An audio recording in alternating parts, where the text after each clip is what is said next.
In terms of sheer excitement, the championship final of the World Cup of Hockey ranked somewhere in between watching grass grow and paint dry. It was an anticlimactic snooze fest, even though it wasn't supposed to be that way.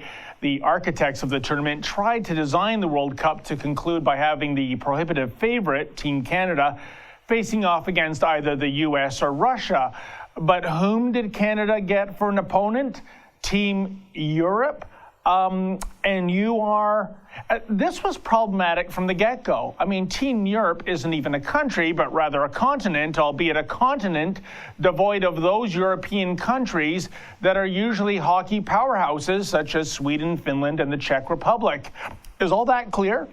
It was a cosmic fluke that Team Europe got to the final, and in retrospect, there's so much to be critical of here. For starters, is it just me, or is the crest for Team Europe a combination of a circa 1970 Vancouver Canucks logo merged with the current logo for WestJet Airlines? Yikes. There were other problems, too. I mean, if Team Europe had actually won the championship, what national anthem would have been played? Nobody has time to hear the anthems of the 9 nations that make up Team Europe: Austria, Denmark, France, Germany, Italy, Norway, Slovakia, Slovenia, and Switzerland. Wait a second, nobody from Iceland was on the roster? I don't get it. I thought Iceland was a hockey superpower. Well, at least it is, according to those mighty hockey scholars at Disney Studios. But to be fair, there was another fabricated team in the tournament, Team North America, comprised of under 24 players who weren't on the American or Canadian squads. In that regard, maybe the anthem for Team Europe and Team North America could have been lifted from the opening credits of that 70s cheeseball cartoon, Kid Power. Those lyrics are very diverse, very inclusive. It kind of goes like this: Kid Power, red, yellow, black, and white, white, yellow, black, and red. It's up to Kid Power, all the colors in your head. Come to think of it, that tune could be the national anthem for Generation Trudeau too.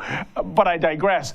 But the major disappointment with the World Cup is surely this: international sporting events make for the last realm, aside from war, of course, in which you can really show national pride. You know, the whole idea that one can claim his or her country as being the best and literally wearing that country's flag on one's chest and actually singing a bona fide national anthem linked to a bona fide country. I think that's called keeping it real.